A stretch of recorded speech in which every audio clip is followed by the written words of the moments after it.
सजीव आणि निर्जीव बघितले। आता ह्या सजीवांना जगण्यासाठी काय काय लागतं? सजीव मोठे होतात ना, मग मोठे व्हायचं म्हणजे त्याला जेवायला पाहिजे, म्हणजे अन्न पाहिजे। काय पाहिजे? अन्न पाहिजे। अन्नाबरोबर पाणी पाहिजे। काय पाहिजे? पाणी। आणि पाणी, अन्न पाणी जशी आपली गरज आहे तशी तिसरी गरज आपली आहे हवा। जर आपण 2 मिनिटं नाक धरून बसलो तर आपल्याला गुदमरल्यासारखं वाटतं। म्हणजे सजीवांना जगण्यासाठी गरज कशा कशाची आहे बघा। पाण्याची गरज आहे। दगडाला पाण्याची गरज आहे का?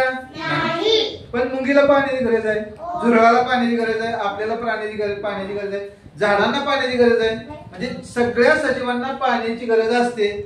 सगळ्या सजीवांना हवेची पण गरज असते। हवा नसेल तर मरून जातात सजीव सगळे। सगळ्या सजीवांना अन्न पण लागतं। काय लागतं? अन्न लागतं। मग प्रत्येकाचं अन्न वेगळं असतं।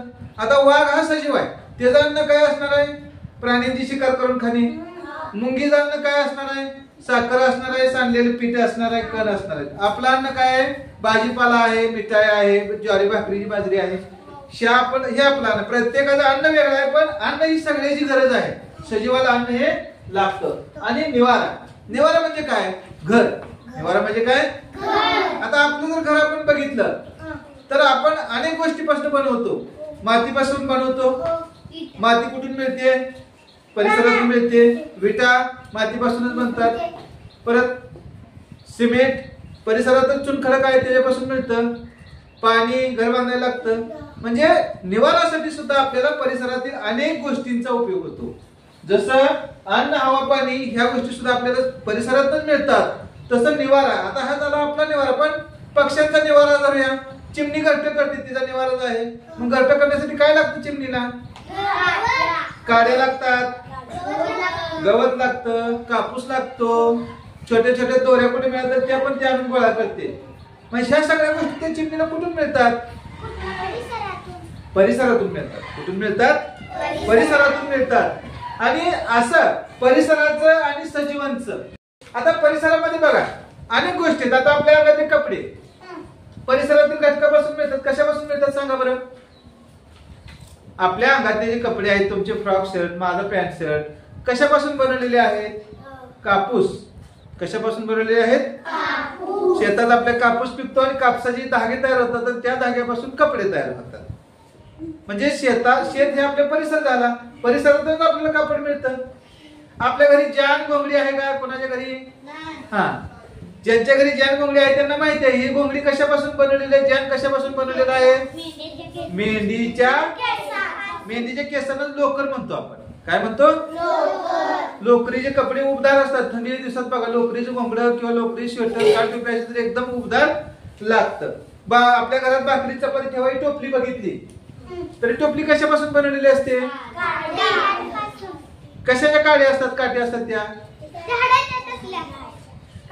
बांबूचं झाड असतं। ते कशाचं झाड असतं? आणि त्याच्या पट्ट्यापासून टोपल्या बनवलेल्या असतात। म्हणजे अनेक गोष्टी अशा आहेत की ज्या सजीवांना कुठून मिळतात? सगळ्या परिसरातून मिळतात। कुठून मिळतात? परिसरातून। आपली वह्या पुस्तकाची पानं ही सुद्धा झाडापासून तयार होतात आणि झाडं ही परिसरातून मिळतात।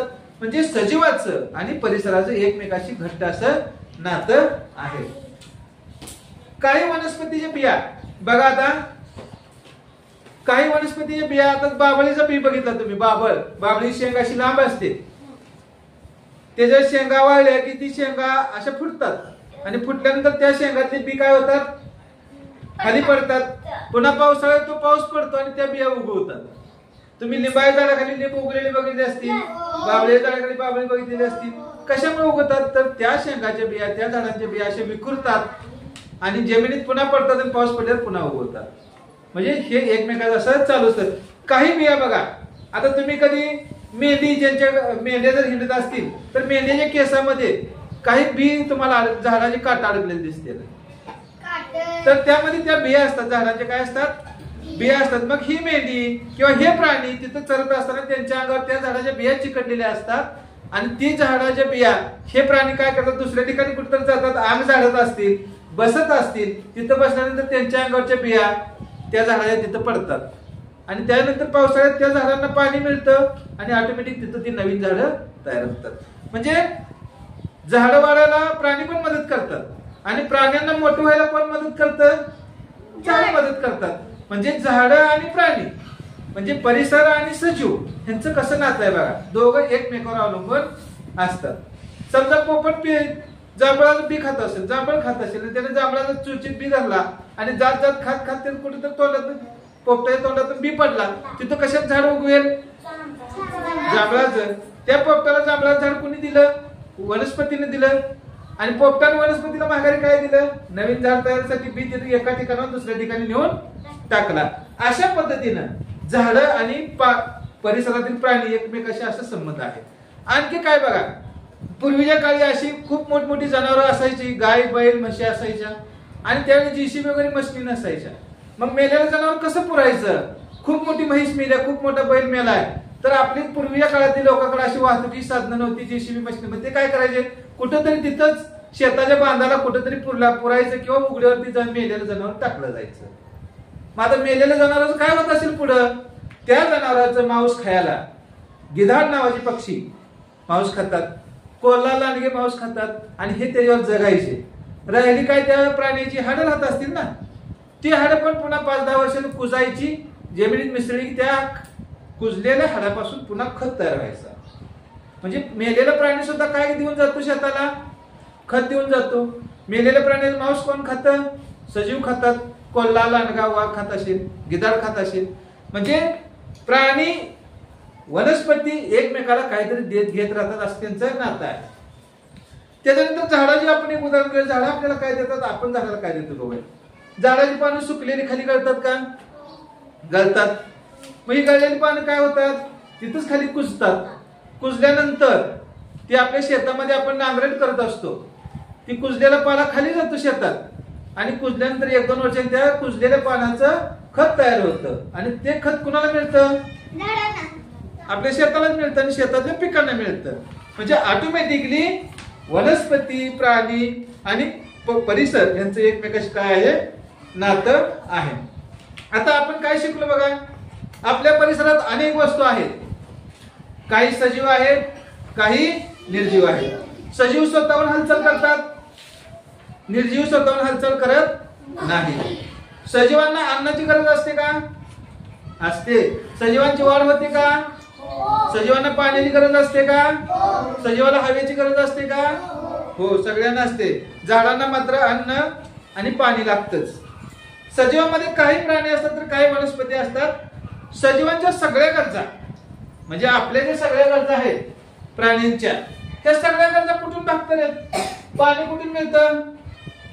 परिसरातून मिळतं. हवा कुठून मिळते? परिसरातून मिळते. अन्न कुठून मिळतं सजीवाला? सगळ्यांना परिसरातून मिळतं. आणि निवारा घर बांधायला मटेरियल कुठून मिळतं? सगळ्यांना. म्हणजे सजीवांना सगळ्या मूलभूत गरजा आहेत, सगळ्या लागणाऱ्या गोष्टी त्या परिसरातून मिळत असतात. निर्जीव वस्तूमध्ये सजीवामुळे काही बदल घडून येतात. आता निर्जीव वस्तू धरून चालूया, दगड आहे. त्या दगडाला आकार दिल्यानंतर त्याची मूर्ती तयार होईल. दगडाला आकार देऊन घराची बांधकाम होतील. लोखंड हे निर्जीव आहे. लोखंडाला कटिंग करून आपण त्याची काहीतरी वस्तू तयार करू शकतो. लाकूड जर वाळलेलं असेल तर ते निर्जीव आहे, त्याच्यापासून टेबल खुर्च्या तयार होऊ शकतात. म्हणजे निर्जीव वस्तूमध्ये सजीव माणसं, सजीव वस्तू, सजीव प्राणी काय करतात? बदल घडवत असतात. आणि परिसरातील सगळे घटक सजीव निर्जीव हे एकमेकावर अवलंबून आहेत. हे ह्या धड्यातून आपण शिकलो. आता हे नेहमी लक्षात ठेवा, परिसरातून मिळणाऱ्या वस्तूमुळेच सगळ्या सजीवांच्या गरजा भागतात. अशा वस्तू वाया जाऊ देऊ नयेत. परिसराची हानी आपल्या हातून होता कामा नये. समजा आपण झाडं तोडली, झाडापासून आपल्याला काय काय मिळते ते मिळणार नाही. अन्न मिळणार नाही, हवा मिळणार नाही, स्वच्छ हवा ऑक्सिजन मिळणार नाही. त्यामुळे सजीवाची हानी केली तर नुकसान कोणाचं आहे? परिसराची हानी केली तर नुकसान कोणाचं होत आहे? सजीवांचं होणार आहे. आलं लक्षात? आणि परिसर स्वतःहून स्वतःचं नुकसान करून घेत नाही. मानवाकडूनच त्याचा परिसरातील वृक्षांचं, झाडांचं नुकसान केलं जातं. ह्याची काळजी आपण सगळ्यांनी घेतली पाहिजे. समजलं तुम्हाला? व्हिडिओ आवडल्यास नक्की